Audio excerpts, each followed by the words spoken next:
Hey everyone, This is Rita. this is Amanda, and you're listening to I Don't Know Her.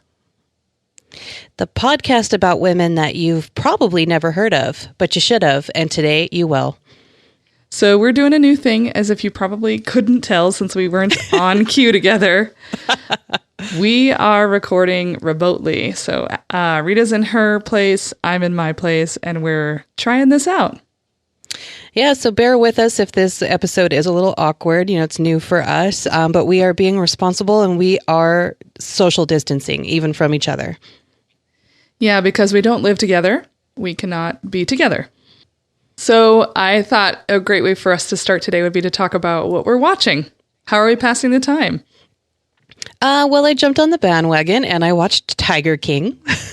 Yeah, and I am 5 episodes through Tiger King, which I had listened to the Joe Exotic podcast through Wondery, and I highly recommend everybody, if you're watching Tiger King, go back and listen to Joe Exotic after you're done. Okay. Because the journalist who did that podcast, did an awesome job at really getting in depth into a lot of this stuff.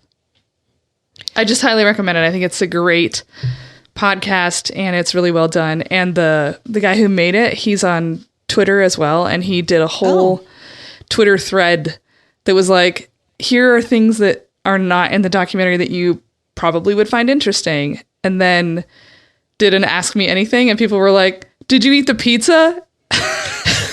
And he was like, hell no. No, I would not touch the way that guy ran his business and where he got his food. Hell no. By the way, you were right. He did not sing those songs. I knew it. How could did you figure it out? Or Yeah, the podcast guy, he put it in this Twitter thread. He said, no, Joe, it was like some guy he paid to sing, and then he sang on top of the music. Oh my gosh. I knew it just because of the way that he talked. I was like, there is no way that his vocal range could go there. I was like, I'm just not hearing it. I mean, it doesn't mean it's not possible, but fuck no for that guy. Yeah, you were right. I was wrong. Oh, for once. I know you've been watching something else What else have I been watching? that our listeners might be interested in. Oh my gosh. Okay. So I put it up on our Instagram last night and our Facebook. I remember when I did the story of Madam C.J. Walker, which was out of season 1, episode 23. I had mentioned at the end of that episode that they were going to be making a series on Netflix, and that series has finally come out, and it's called Self-Made. And it stars Octavia Spencer. She's wonderful. I have only started the first half of episode 1. And just the cast that they have in there is freaking fantastic. Yeah, I have not started it yet, but I'm very excited. It's on my list. What have you been watching? Well, Tiger King, which I was not going to watch because I listened to the podcast and I was like, what do they have to add to that? Which both of them are equally excellent and have different aspects of this crazy story. But what's been cool about watching Tiger King is that I've been watching it via Zoom with my wife and 2 other friends. So it's like we're watching it together. Yeah, that's awesome. Yeah, it made me feel a little bit more normal this weekend. So if you guys have the technology availability, I totally recommend trying to do a movie night or something like that, where it makes you feel like you're together, even if you're not. Yeah, I think mentally it definitely does help. I Zoomed with my parents and my sister and my brother-in-law. I got to see my niece. It definitely is nice to see the face, you know. Yeah, I mean, even yesterday when you and I were practicing this and we Zoomed for a little while, it was just nice to see you and hear you and feel like we were together. Mm-hmm. So I've also been watching the new, well, I haven't watched the whole first episode. We ended up having to start Tiger King, but I started watching Making the Cut. That's that new Heidi Klum, Tim Gunn show. That's like Project Runway, but Amazon. Okay. I am not sure I love it yet, but have you heard of anything about it? I haven't. I love Tim Gunn too. He's awesome. Well, what I found to be totally wild is that the prize money is $1 million. It's a lot of money. $1 million. That's unheard of. And so, and what are they competing? It's just like Project Runway, but through Amazon. So it's a design competition. Okay. I think it's just bizarre that they're going to give away that much money. And on top of that, like each week's a winner has their stuff produced and sold on Amazon. Well, you can see where that's going. I know. Everybody wins, right? Yeah. But just the idea of like, I think they're trying to one up Project Runway, right? Mm-hmm. But I will say that like the first episode for me was pretty flat. Like they were doing they were like throwing everything at you to be like, this is going to be amazing. Like all of the designers got taken to Paris and their first, I know. And the first fashion show is in front of the Eiffel Tower. Okay, that's a little bit much. It's like you don't want to blow your load on the first.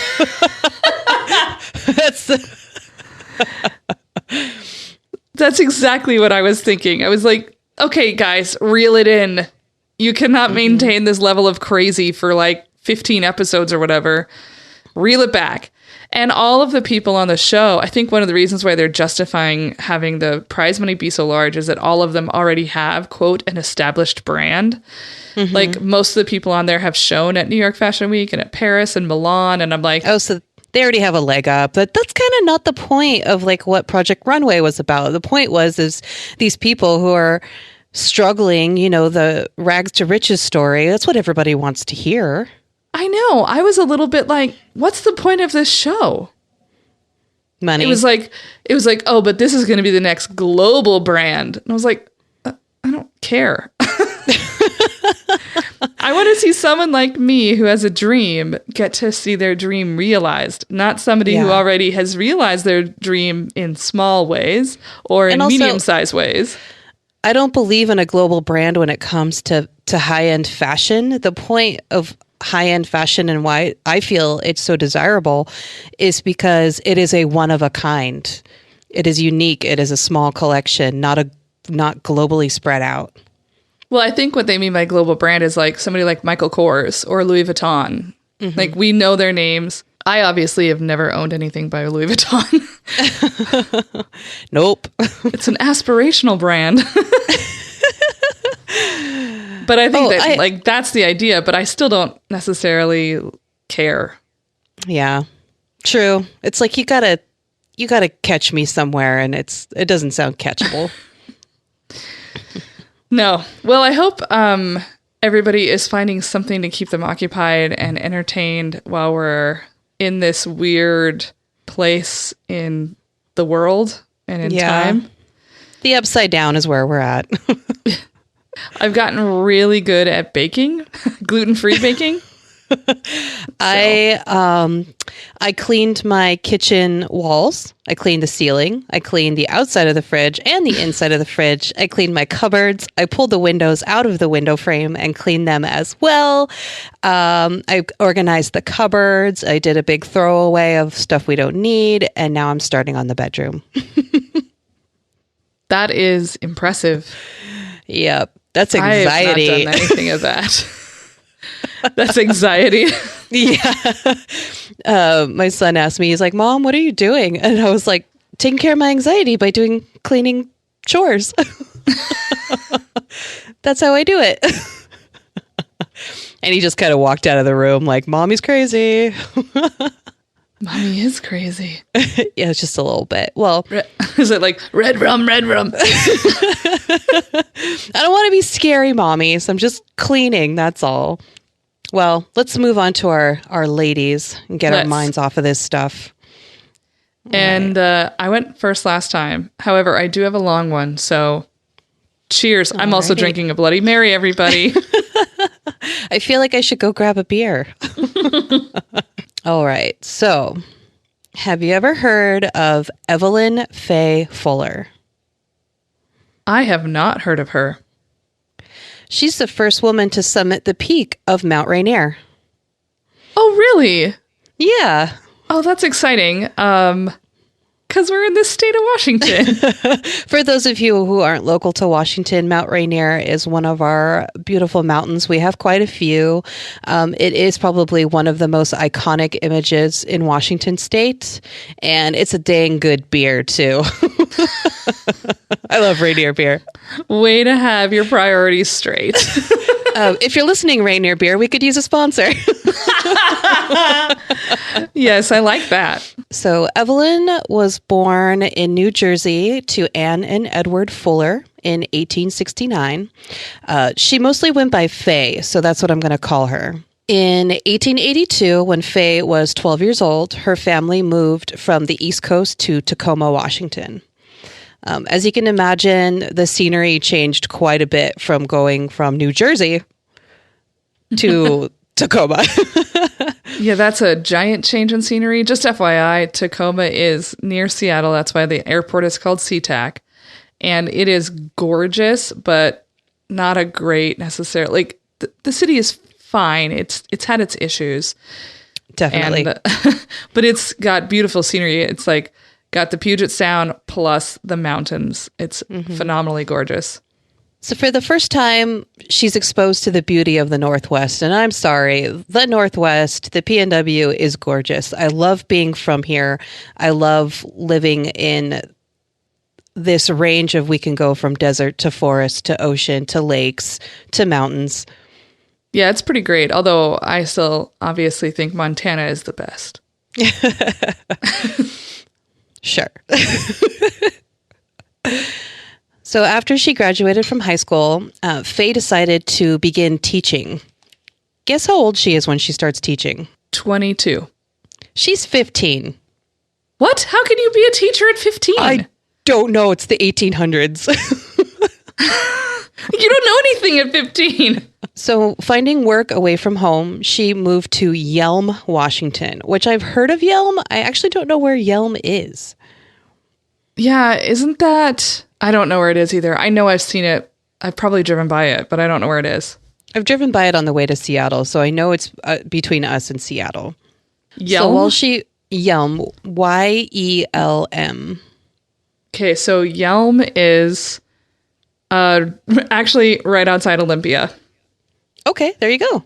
It's like in between Olympia and Tacoma, but slightly south. While teaching in Yelm, her school was visited by a man named P.B. Von Trump, which, I'm sorry about the name, I know. Wait, what? Is it His relations? P.B. Von Trump. I didn't even look because I was like, I don't care. So Von Trump was one of the first climbers to ascend Mount Rainier. Fay was fascinated by his detailed stories of climbing mountains. She quickly became friends with him, and he actually encouraged her to join him and his friends to hike and climb. Von Trump introduced her to a circle of other hikers and other climbers that he was friends with, and they would group hike, and Fay actually began working on her endurance, because when you're doing, hiking is hiking, but when you're doing climbing, obviously it's a little bit more to it. Yeah, it requires a lot of upper body strength. Mm-hmm. And your lungs have to get, you have to build up that endurance. Well, and really you have to learn technique because good climbers use their legs to climb, not relying on their shoulders and their arms because those tire more easily than the large muscles in your legs and in your hips. So it's really a lot about like learning how to do it. Mm-hmm. So Fay visited Paradise in the summer of 1887. And Paradise is a place that's located on the bottom south side of Mount Rainier. She hiked up the snowfield past Panorama Point. Is it Panorama? I don't know. I think I always say panorama, but because when you say a panoramic view. Yeah, that's what I was thinking because I was like, panorama. Let's have you ever seen those like before TikTok there was Vines? Yeah. There was that guy who would mispronounce all of the things. Like instead of a watermelon, it was a watermelon.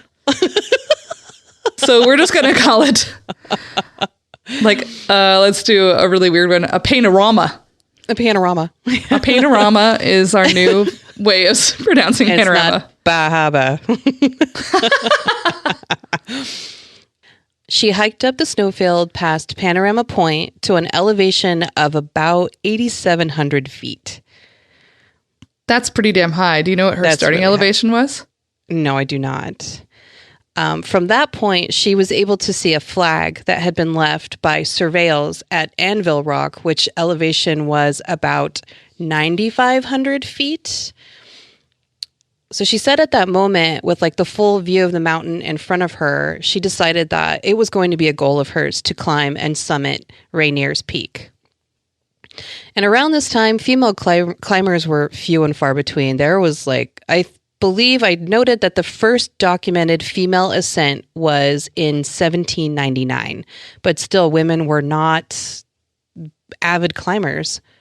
Yeah, that makes sense for society. I mean, even now, like climbing isn't exactly known as a sport that's full of women. There are obviously women climbers, but I would still say it's probably a male-dominated sport. Absolutely. In 1890, when she was 21, Van Trump invited her to join a climbing party for a second attempt at climbing the mountain. Preparing for the climb, she blackened her face with charcoal, and she put on goggles to protect her eyes and her face from the sun's glare. I didn't know that they did that. Blackened her face with charcoal? Yeah, because the sun reflecting off of the snow would, and with the goggles, it would burn their face and it would blind them. So they had to put coverage on them, and sunscreen didn't exist. That makes a lot of sense. Her climbing outfit was a layer of heavy flannel, a thick blue flannel bloomer suit. She had long wool socks on, heavy calfskin boots with caulks on them, and a small straw hat. And so I didn't know what a caulk boot was. Do you? No, I thought it was like the thing you put in the, divots in a wall. So I looked it up, and it's a boot that is typically used by loggers. So it's a thick calfskin boot, and it's got metal studs all over the bottom that turn into spikes. That's pretty intense. Can you imagine walking on those? That would be very uncomfortable. Yeah, it probably wouldn't make climbing very easy. No. So later, Fay actually commented about her outfit that she had assembled. She said at the time, bloomers were unknown, and so her outfit was considered quite immodest. But she was like, I don't care. I'm going to be comfortable because I'm climbing. Well, when you said it's like a jumpsuit of bloomers, I was like, that sounds like a snowsuit. Yeah. And I saw a picture of her, and it's so many layers. I would die. I would die with all those layers on. Not on Mount Rainier. True. So as they are ascending, the hot sun is behind them, just like beating down on them. And each of the men are taking turns. They're actually cutting their own steps to go up the mountain. So it's going going to the top is very slow. They were struck several times by rock showers that were raining down from Gibraltar Rock onto their very narrow ledge of their route. So they're getting hit on their backs and the top of their heads by rocks. So each of the men are taking turns cutting the steps for their icy ascent. And it's going really slow because, I don't know, like cutting each and every step. And they're having to take turns because also when you're going up in that elevation, it's getting harder to breathe. It's hot. Yeah, I mean, it would be very taxing on the body. And they used a single rope as a hand line for really difficult slippery parts. So they would have someone go ahead and secure a line, and so that they could have something if they slipped, they'd be able to, it was like a safety line that they could grab onto. And one of the team members said that Fay kept refusing assistance at the really difficult spots because she said this later, that if she could not achieve the goal without their help, she would not deserve to reach it. And that reminded me of, I was like, I had to read that like several times. Yeah, she noticed my head tilt. That was like, wait a minute, like climbing is generally like you have people to help you. Like even people who do Mount Kilimanjaro or Mount Everest, there are people helping you get up and down so from that the you mountain. Don't die. Yeah, so you don't die. Like bless her heart. She was trying. She was trying really hard. It kind of reminds me of myself, though. I refuse help so much, even though I'm like, I'm drowning. I'm like, I don't need your help. I know. I wish you wouldn't do that. So the climbers, obviously, it's super icy. They slipped several times, just like holding on for dear life on this safety line and trying to regain their balance. That to me is terrifying. And I have no upper body strength. I would not be able to pull myself up. I just let go and be like, tell my family I love them. Tell everybody I love them. Bye. So it was after 4 p.m. when they reached the top of the Columbia Crest. That is the highest peak on Mount Rainier, and it is 14,411 feet. 14,411? Yes. That's very high. That's very, very high. So this is how Fay described standing on the top of Mount Rainier.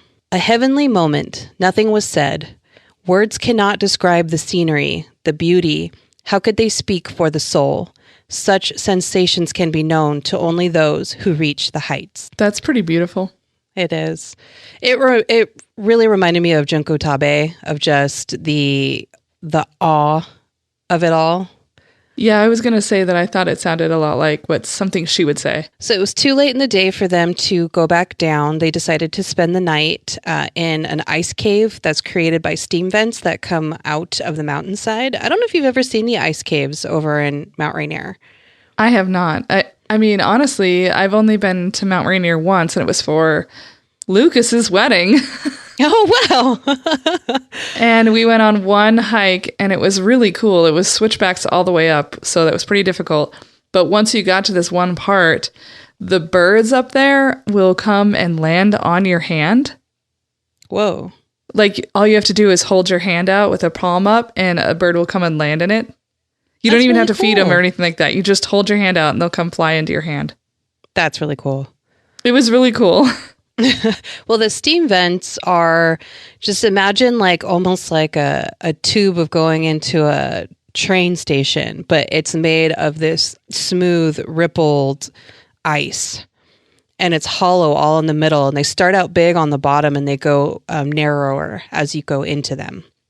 That's cool, but terrifying. I mean, I wouldn't want to be inside of one, is what I'm saying. No. She said that there was like a really heavy smell of sulfur in the vents that was very unpleasant because it's obviously coming out of the gas in the mountain. And a few of the crew, including Fay, turned down dinner because they felt really nauseous from the altitude sickness. And they're sleeping in farts? And they're sleeping in a farty cave. And Fay said she slept pretty well, but she was awakened only a few times by the sounds of roaring avalanches. That's terrifying. I wouldn't be able to sleep. I'd be a mess. I mean, but I guess they're inside of these ice caves and they're not going to collapse. No. But it would still be, I would be like, what if they do though? The next day, facing heavy winds, the party started down the mountain at 6:30 in the morning. They were just like, the wind was so sharp, it was just ripping at their skin. And they were having to cut new icy steps down because some of them had been like destroyed by rocks and stuff. So they were still having to go very, very slow. Fay decided before they left to leave her hairpins on the route as a joke to say a woman had really been on the summit. I like that clever little jab. I did too. Actually, people found them on their way up. The second party that was after them found her pins. They made it back down the mountain and they spent the next 5 days in Paradise, resting and recovering, which I like that place is called Paradise. It's so cute. Because then you could be like, I went to Paradise. There's a Paradise, Montana, too. Is there? Mm-hmm. Nice.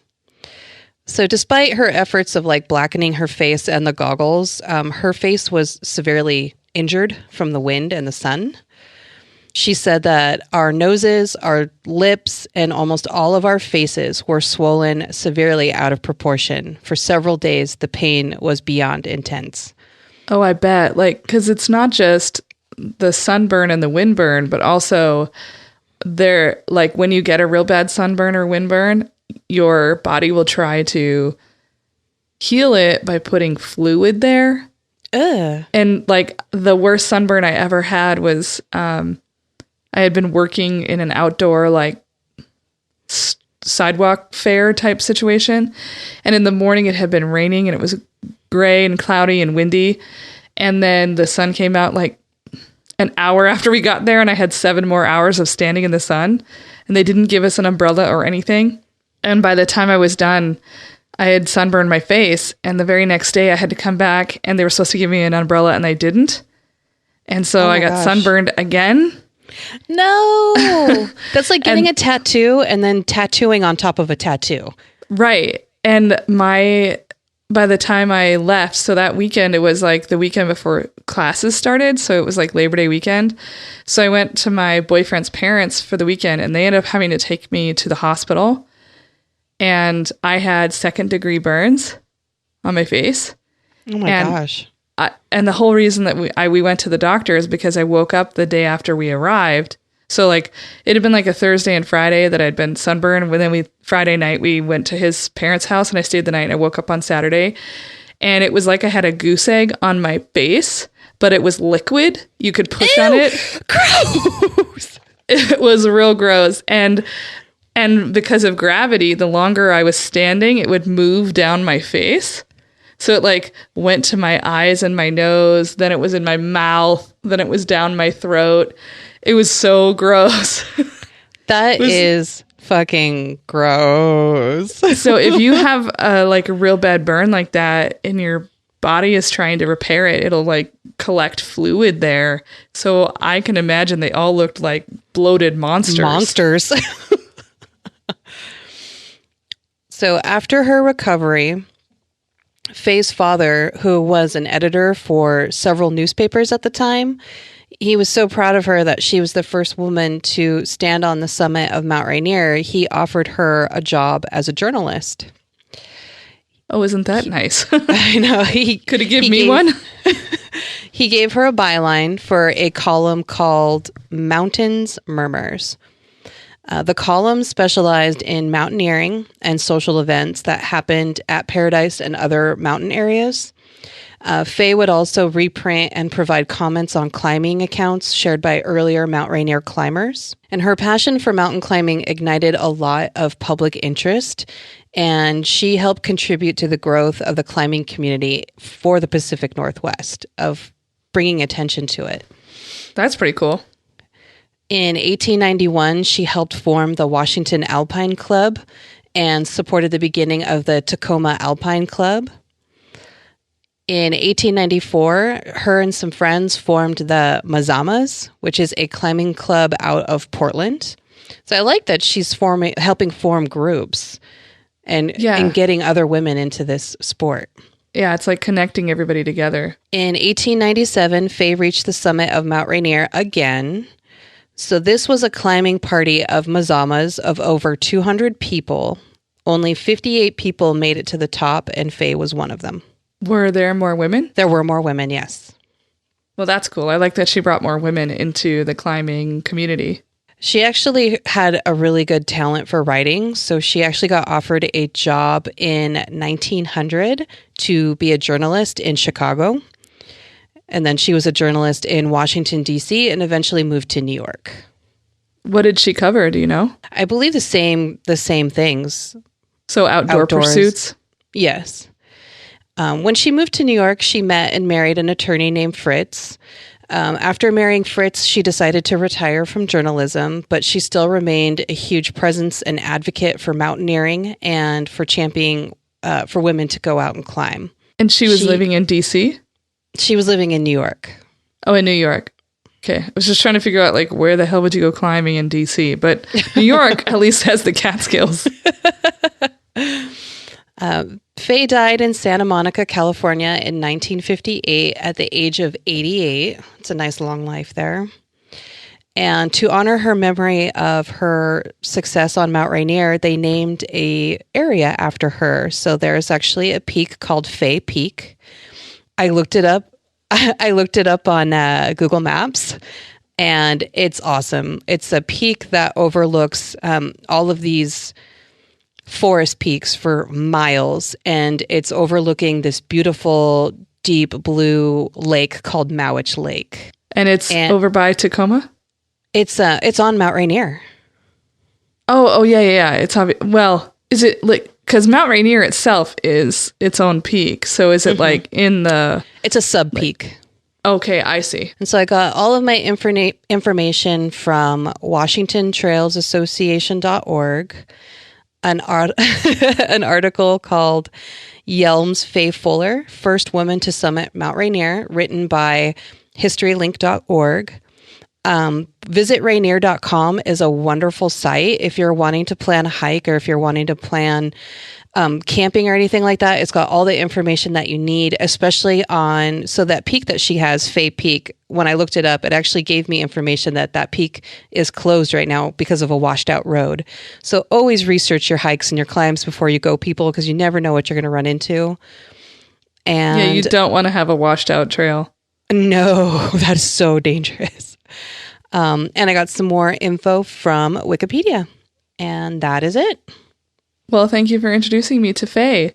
And what was her last name again? Fuller. Fay Fuller. But her real name was Evelyn? Evelyn Fay Fuller, yeah. She went by her middle name. Okay. Have you ever heard of Margaret Bourke-White? I don't know her. I didn't think so. Okay. Margaret Bourke-White was America's first industrial photographer, first female photojournalist, and first female war correspondent. Oh, okay. Yeah, I found her story very, very fascinating. So just sorry, it is a little long today because I wanted to do her justice. Okay. So Margaret White was born on June 14th, 1904 in the Bronx to Joseph and Minnie White. She was the second of 3 children born to the couple. Her father was actually Jewish, but he didn't practice his faith, and the children were raised under their mother's faith, and she was Irish Catholic. And later on, this would become a little bit of contention for Margaret because she felt she was supposed to hide being Jewish. And you'll see later on why that becomes an issue. Her mother was pretty strict and had some perfectionist tendencies. Yeah, we're both familiar with that, I think. Yeah. And she really wanted her children to become highly educated. So their family really pushed for education. And Margaret was actually very close to her father, and he was a lot different from their mother. He was pretty quiet, pretty stoic. He was very intelligent. And he sounds to me like maybe he might have been not exactly neurotypical, I would say. Okay. She told this anecdote about how, like, when she was a little girl, so sometimes they would go to lunch at a restaurant and he would get his food, but he would have thought of an idea before his food arrived and he would just like not eat. He'd push his plate to the side and like make drawings on the tablecloth instead of eating. Oh, okay. You know, like if he had an idea, it had to be marked down at that moment. And he was an engineer. Okay. And he specifically worked with like printing presses type situation. He, I think, was the creator of the rotary press. So that meant people could turn up stuff quickly. And Margaret was a little bit unusual for a girl at the time. She was really interested in things like frogs and insects. Hey, just like me. I thought you might like that. And she always said that when she was a little girl, she thought she was going to become a scientist. Like that's how she pictured herself, was to become a scientist. And she was also really interested in the world, like just being out in it and exploring it. And so she also told this very funny anecdote about how she liked to run away a lot. I did that a time or two. I did too. And one time, well, it happened pretty frequently, and it got to the point where her mom started making her red sweaters and then would sew a sign on the back of the sweater that said, "My name is Margaret Bourke-White. I live at 210 North Mountain Avenue. Please bring me home." Like a freaking dog collar.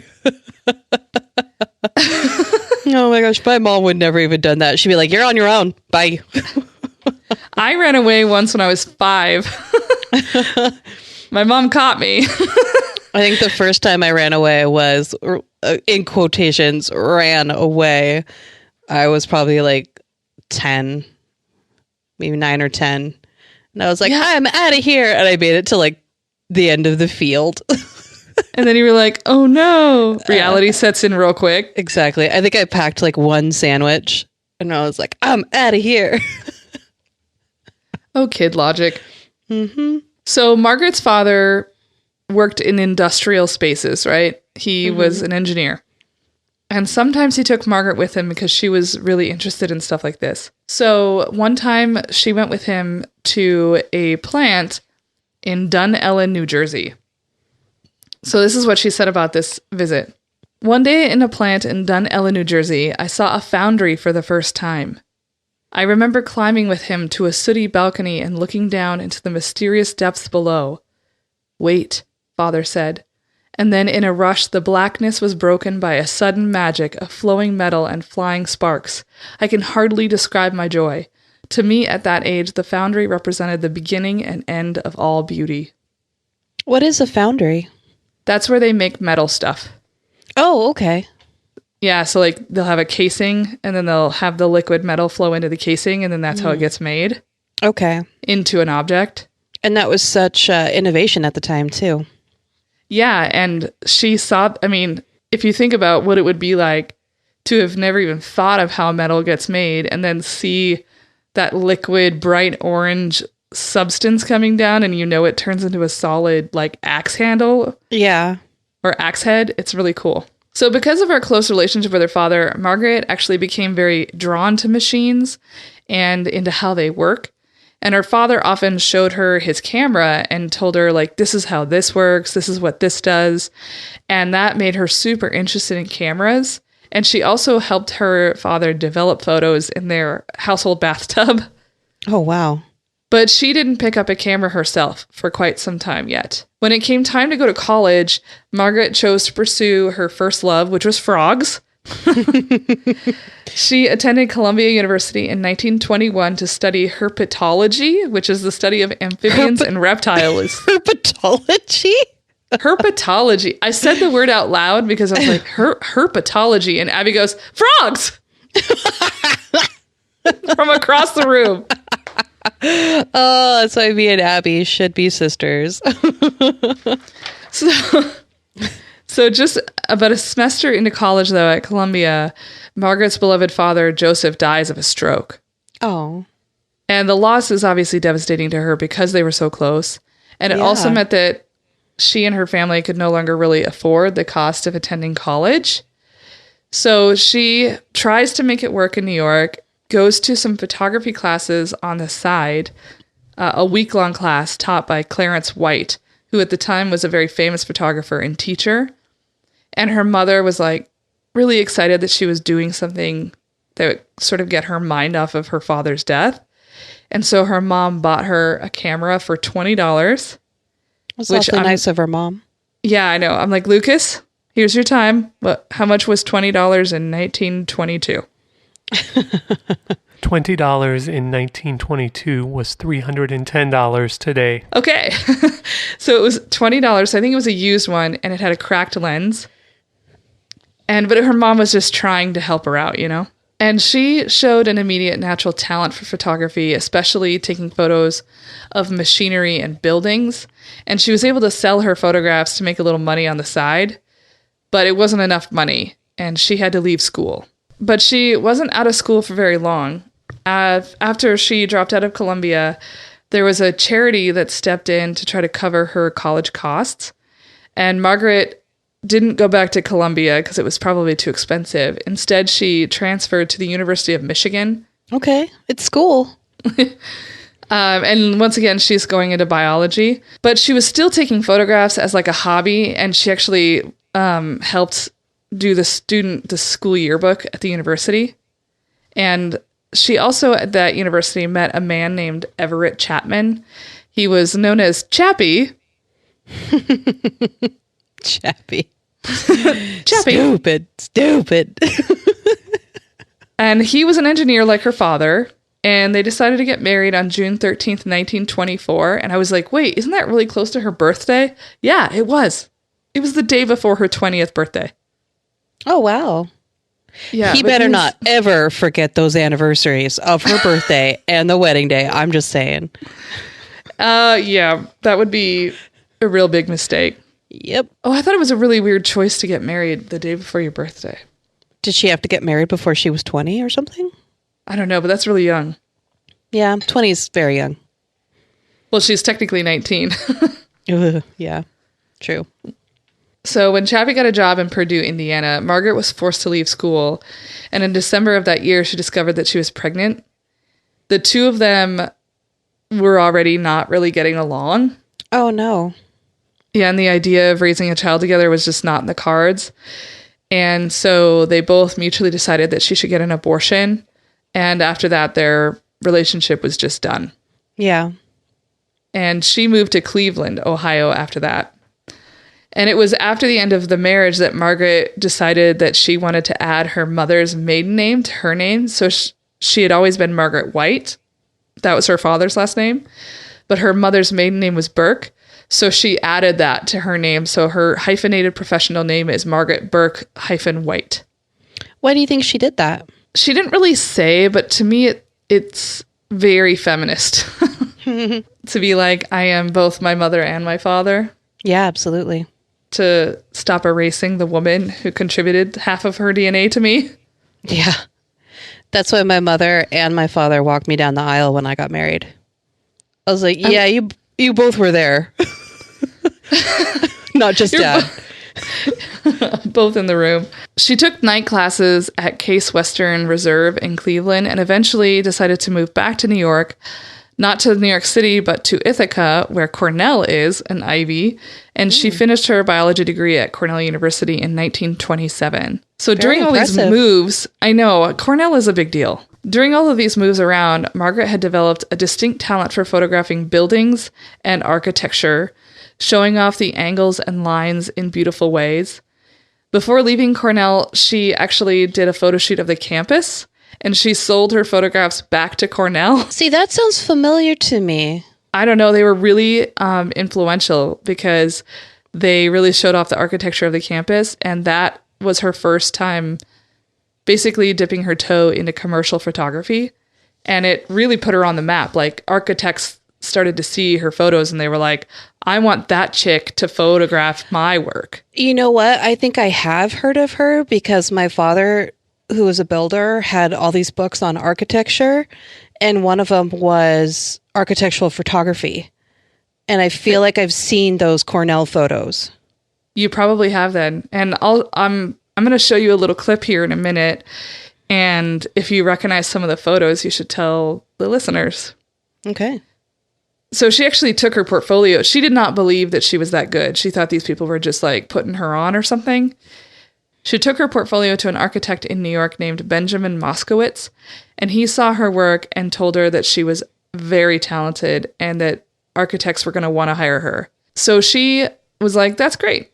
She actually returned to Cleveland. It said so she could be closer to family, but like her family originally was in the Bronx, so I don't know where they had moved at that time. But she really wanted to photograph the steel mills in Cleveland. So one of the first and most major photo shoots she did was of Otis Steel. And the owner was super reluctant to have her come shoot the mill. One, because she was a woman. Duh.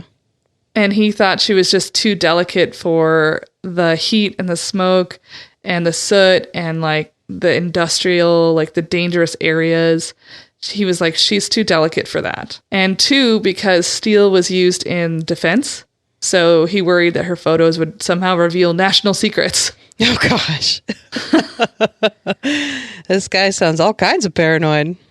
But she did get permission finally to take the photos. And when she started shooting, immediately was terrible because at the time, black and white film would pick up blue light really well, but like red or orange lights couldn't be picked up. Yeah, on the film. It looks white, doesn't it? No, it would turn black. Oh, okay. It literally didn't show up. So her photos were coming out just straight up black. So she ended up rigging a system using magnesium flare in order to take her photos. And for the first time, a steel factory was properly photographed. and her photos were stunning. Awesome. Margaret could capture machines and buildings in ways that no one before had ever thought of. So I'm going to show you a little clip of a woman named Vicki Goldberg talking about Margaret's work.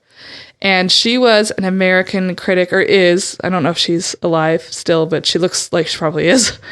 She's an American critic, and she was a photographer. She worked for all kinds of museums and things like that, curating photographs. Camera. Industrial photography had been very straight, very clear, and rather boring. She found a way to get up close, to find the repetition, to find the thing that would symbolize an entire plant in one picture. You could just call it an extraordinary modernistic beauty. One thing that I like about the images that I saw is the... one thing that I'm very fond of is like mathematical repetition in imagery. Yeah. So the fact that I do that a lot in my own photos that I do for social media that I do for the restaurant that I work at, because it's an interesting way to use shapes. And the one of what was the image of looking up, and it was like it looked like a snowflake, basically. It was the inside of like an electrical tower, like the big towers with the phone lines and stuff like that. I love So when that. you go underneath them, that's what they look like from the inside. That to me is very, very cool. And it just shows like too the beauty of engineering and what people can build. And that was sort of her thing. And she, as the critics said on there, she had, prior to that, industrial photograph had been very like straight on, like, we're just going to take a picture of this building. There's the building. But she started finding all of these angles and these ways to make industrial and architectural features look like art.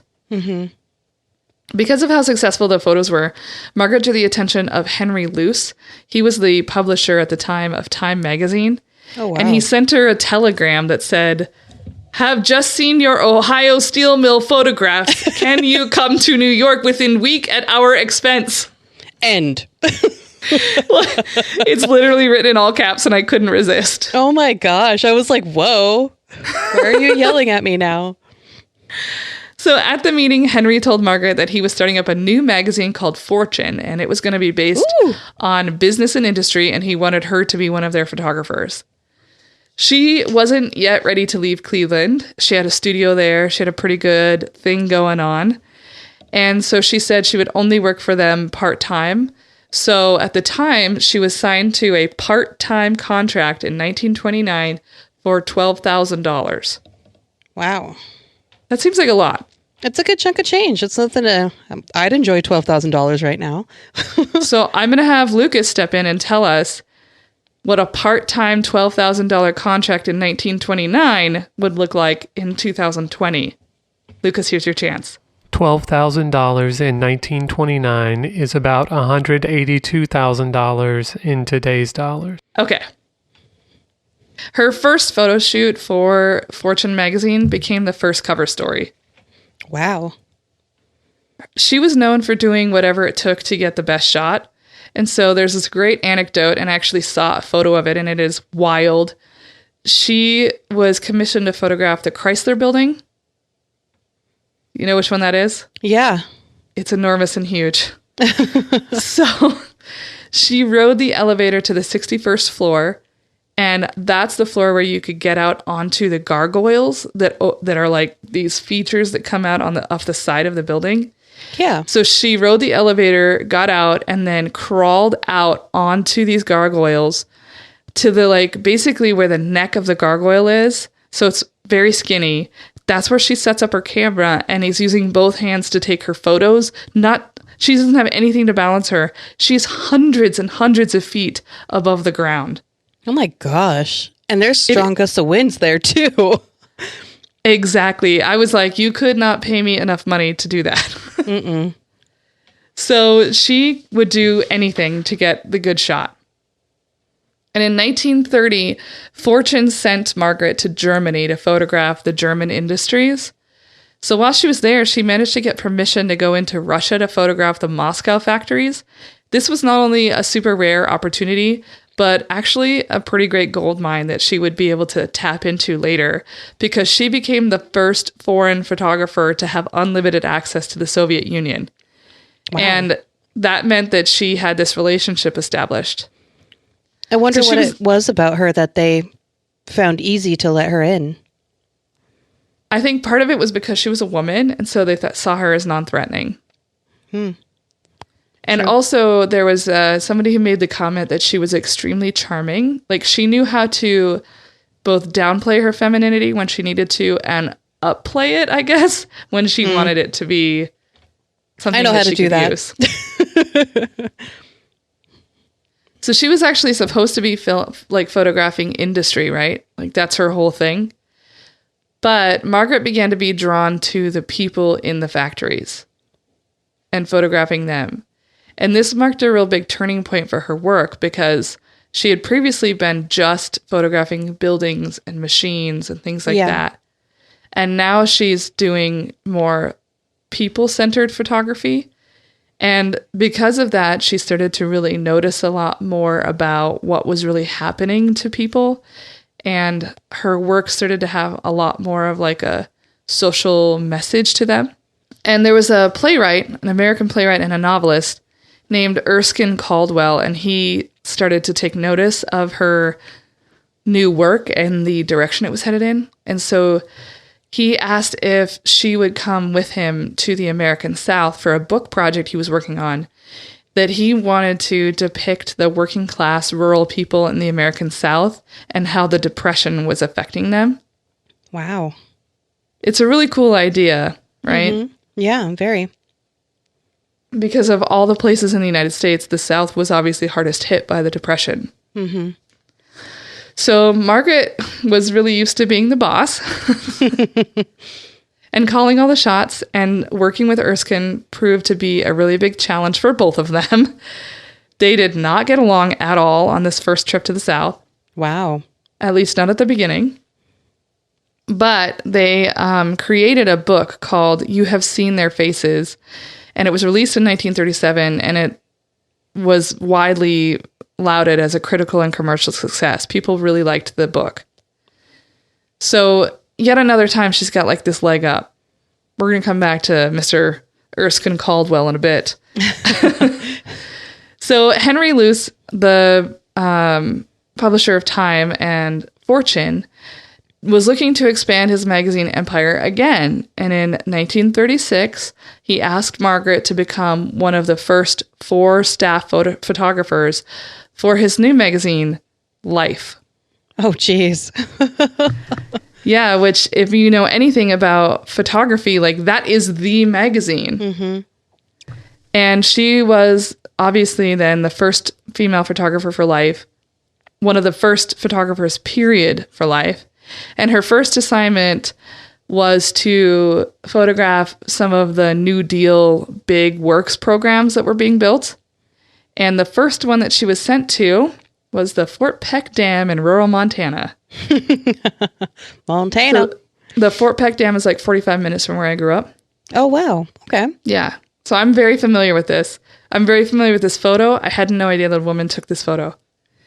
So this photograph that she was taking of both the dam, but also the spillway, which is a little bit further away from the actual dam, those became the cover of the first issue of Life magazine and went on to become an American stamp. Oh, wow. That's really cool.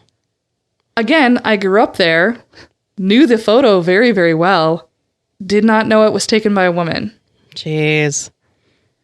So her story was not only obviously an incredible achievement because it was the first story on the cover of Life magazine, but also because it became the very first true first photo essay. So that photo essay became like the gold bearer standard for photo essays from basically then to now. Okay. So Margaret became known for her perfectionism, something that she came by pretty honestly from her mother. And there was a photographer that was also working for Life magazine at the same time, and he said this about her. Day after day, I watched her mark up pictures and send them back for reprinting until they met her standards. She set the standard for photojournalism and quality that exists today. Wow. Another one she cuts any corners. No, I would say not at all. Another one of her most famous photographs was taken after the Ohio River flooded. I didn't even know about this, but apparently the Ohio River flooded in Louisville, Kentucky, and it killed almost 400 people. I had no idea about that. I know. And it displaced nearly 1 million people across 4 states. Holy crap. So she went to go film this obviously terrible thing in American history. And the photo that she took is a photo of a line of flood victims. So people who had been displaced from their homes, all in a line, probably to get some kind of assistance. And all of the people in line are black. And behind them is, you know how like billboards were painted on the sides of buildings? Mm-hmm. So behind this entire row of all these displaced black people is this painting that has a car full of happy white middle-class people with giant big white smiles on. And above their picture, it says, "World's highest standard of living." Oh my gosh. If that's not a commentary on things, I don't know what. Exactly. It was like, you know the saying, a picture's worth 1,000 words? Mm-hmm. That one is the one. Yeah. That picture really encapsulated like the dichotomy of wealth and privilege versus poverty and despair, the middle class opportunities for white people versus black oppression. I mean, there's so much happening in the photo. And it actually, that photo became the inspiration behind the album cover art for Curtis Mayfield's album, There's No Place Like America Today. I didn't know that. I didn't know that either. So while working for Life magazine full-time, Margaret also was working with Erskine Caldwell again on more photo projects. He was married at the time that they were working together, but as Margaret and Erskine spent more time together, they became quite close and eventually began an affair. Oof. Margaret was actually pretty well known for having affairs with married men. Really? Yikes. Everybody's got a type. And in fact, they had this affair for quite a few years before he finally left his wife. So not great. He asked Margaret to marry him, and they got married in February of 1939. And they bought a home in Connecticut, and that's the house that she lived in for the rest of her life. Wow. The couple traveled together to Europe in 1941 to start documenting the rise of Nazism. So Margaret was the only photographer allowed in Moscow, and that's because she'd had this relationship, right, over in Russia. And she was actually there when the Germans raided the Kremlin. Wow. And so she was able to photograph it as it happened. Oh my gosh. She was actually also able to take exclusive portraits of Joseph Stalin and his family members. Yikes. She actually took a picture of him smiling. Nobody had seen that before. I can imagine. So after they returned to New York, Life continued to send Margaret on assignments across the country, around the world.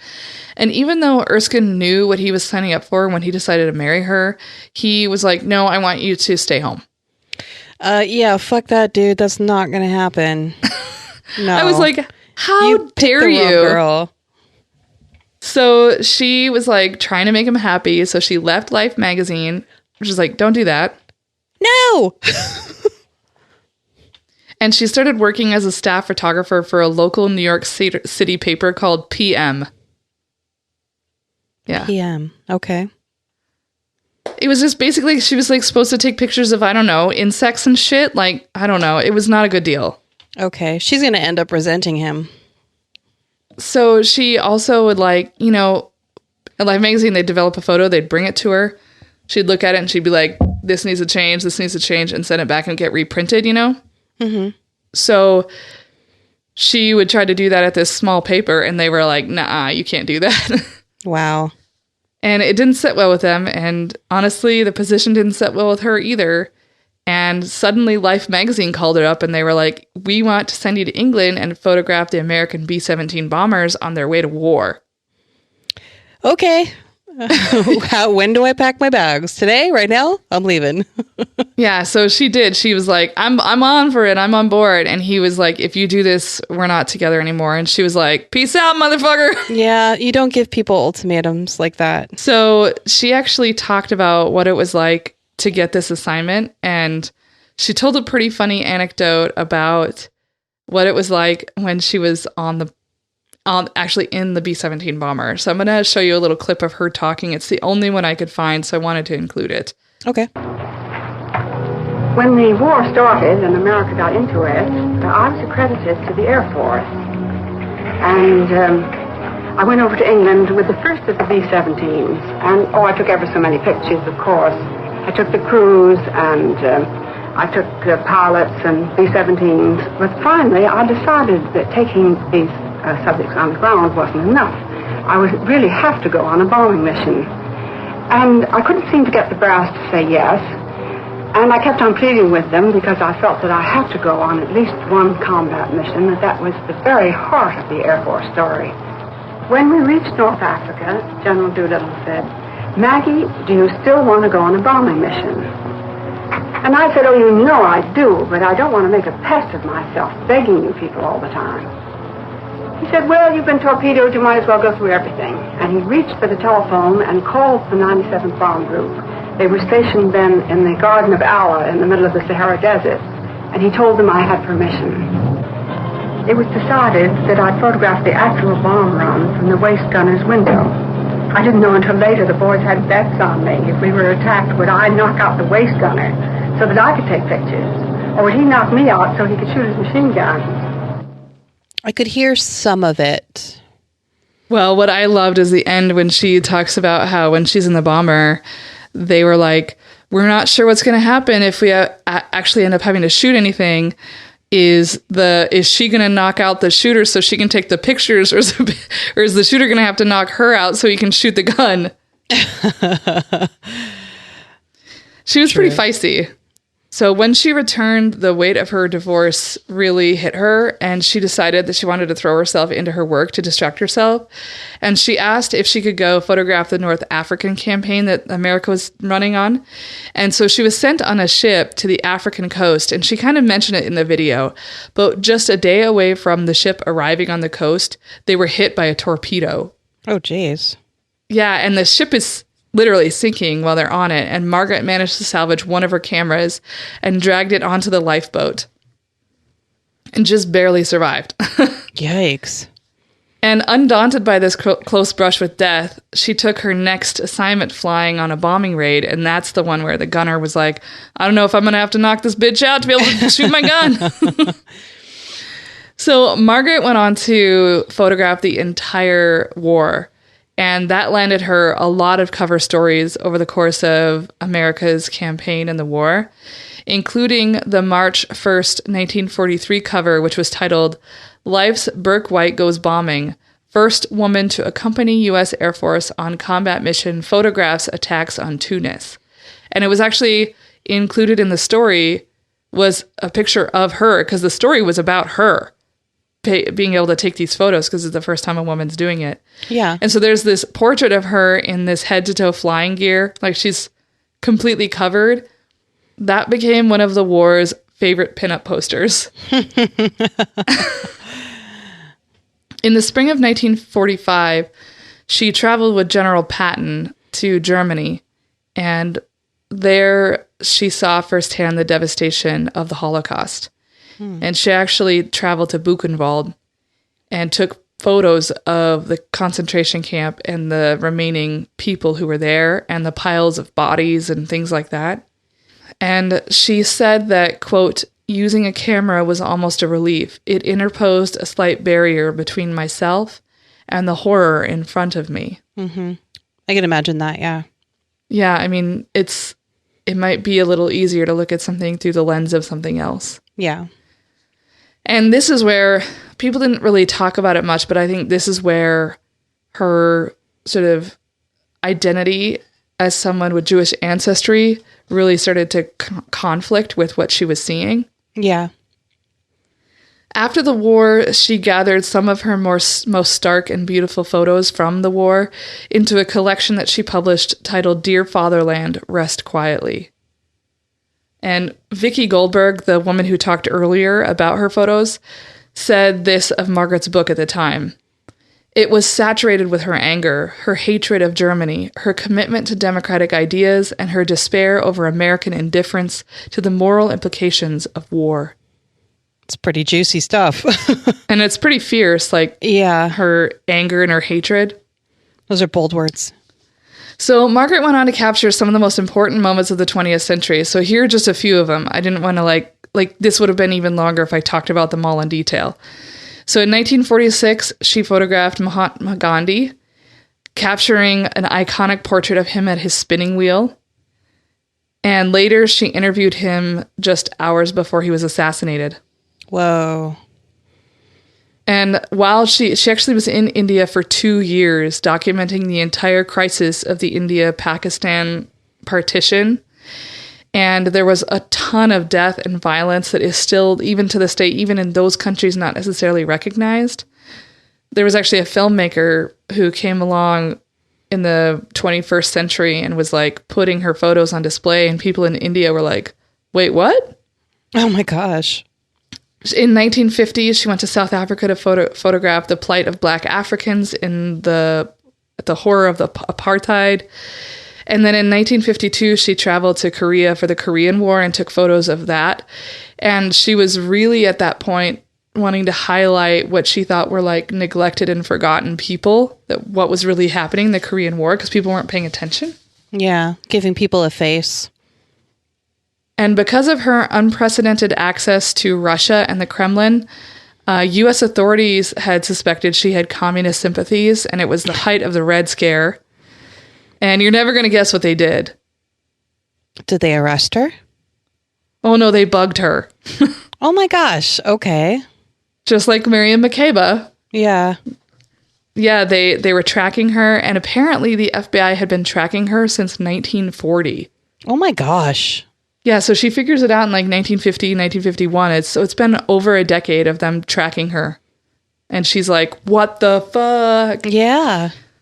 And that's what inspired her to highlight what was going on during the Korean War, because she felt like we're so preoccupied with this so-called Red Scare and like pointing fingers at everybody who has a free thought in their head instead of paying attention to this other thing that we're involved in, and we're killing people. Yeah. I mean, and that honestly replicates itself over and over and over and over, of people looking in the wrong place. So it was in Korea that she began to tremor.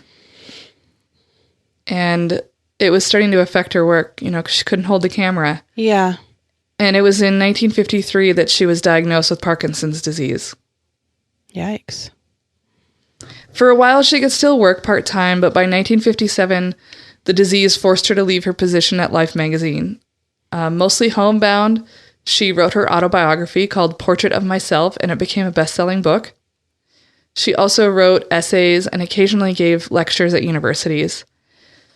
Margaret actually underwent 2 brain surgeries, one in 1959 and one in 1961. And they were effective at slowing some stuff down, and she did get like her speech back for a while, but they did not stop it, and she was forced to retire from work altogether in 1969. Were the surgeries supposed to help cure her of Parkinson's, or just to delay it for a while? I think it was kind of an experimental surgery that was intended to stop it. Okay. Or to fix it. But of course, as we know right now, there's no cure for Parkinson's, which my father has. On August 27th, 1971, she died at the Stamford Hospital in Connecticut. She was only 67. Oh, that's not very old. Despite dying at such a relatively young age, Margaret Bourke-White had amassed a pretty incredible portfolio of work. She published 11 books, wrote countless photo essays, had a best-selling book, and took some of the world's most famous photographs documenting the 20th century. So I want to share another clip of Vicki Goldberg that I mentioned earlier, the critic. This is her discussing the importance of Margaret Bourke-White. I think she really helps to kind of raise the consciousness of a generation of people to human rights. I think that the willingness to put herself at risk also served to kind of help construct this notion of Margaret as the new American woman who would defy gender conventions at times while also playing up to them in order to get the job done. Margaret was driven. She was aggressive when she needed to be. She was like any good photographer. Whatever it took, she did and found a way to do it. And she was fearless. And she was fearless. That's really cool. So Margaret Bourke-White was a trailblazer and set the standard for photojournalism and industrial and architectural photography. She was inducted into the National Women's Hall of Fame in 1990, and she's been honored by the National Women's History Project, among many others. Her photography is permanently featured in the Brooklyn Museum, the Cleveland Museum of Art, the Museum of Modern Art in New York City, the Library of Congress, the Rotunda of Rockefeller Center. So if you ever go to NBC Studios, you'll see that. Cool. Syracuse University, and many, many, many, many, many more. So Life.com said this of Margaret: "She was simply known as Maggie to her friends and coworkers. And after surviving bombing runs over Nazi Germany, being stranded in the Arctic, surviving a near drowning after being torpedoed off the coast of Africa, and a helicopter crash in the Chesapeake Bay, she also became known as Maggie the Indestructible." Yeah, she's been through quite a bit. Maggie actually Margaret had zero regrets and looked back on her life, both brilliant and tragic, with great wisdom. She said this about her life in her autobiography: "I wouldn't want to change any of my life even if I had the chance, because it's been the life I wanted. I think I've been particularly fortunate. Even my 2 broken marriages and the illness have been important to my own growth and development." That's an amazing statement to say, that there's even if I had the chance, there's nothing that I would change because it's the life that I want. Yeah, not a lot of people can say that. Well, and everything caused her to develop and grow. And I think that that's a great way to looking at the terrible things that happened to you. Yeah. That's a good lesson right there. A lot of people should see that more often. So Margaret Bourke-White was obviously fearless. She was enigmatic, adventurous, and complicated, which I believe made her the perfect eye for capturing humanity in all of its complexity. Very cool. So here's where I got all my information from. There's a lot of it. I use Wikipedia. I also use the International Photography Hall of Fame and Museum. There was a biography on her on theartstory.org. A piece by Ben Cosgrove for Life.com called "Great Lady with a Camera, Margaret Bourke-White, American Original." An article by Robbie Sexton on the Arts Institute of Chicago, and then 2 YouTube videos. One was called "Margaret Bourke-White, Great Woman Photographer" by filmmaker David Hoffman, and "Margaret Bourke-White Tribute Film from the Connecticut Women's Hall of Fame." Boom. Very nice. What a wonderful person. Complicated. Well, we like our complicated ladies. Yeah, I mean, she lost her father, went to 7, like one of my things said she went to 7 different universities. Yikes. She didn't give up, though. Graduating. She didn't give up. Yeah, no. And, 2 marriages, affairs with married men, abortion. Mm-hmm. She had it all. She had quite a big chunk on her plate, yes. Well, I'm glad that we got to share these great stories about these really fun, amazing women. Mm-hmm. And I want to thank everybody who's been listening to us and putting up with this remote recording, which has been challenging for us. So hopefully, thank you for bearing with us during this time. And we hope that everybody is taking the measures out there to social distance and stay healthy. Yeah, stay safe, stay healthy, keep listening. And thank you to our editor, Lucas McIntyre. Thank you. And to our lovely Jennifer Finch for providing our theme music. Remember, go buy L7's album Hungry for Stink if you want more, and you should want more because it's great. Thanks, guys. Thank you, everybody, for listening.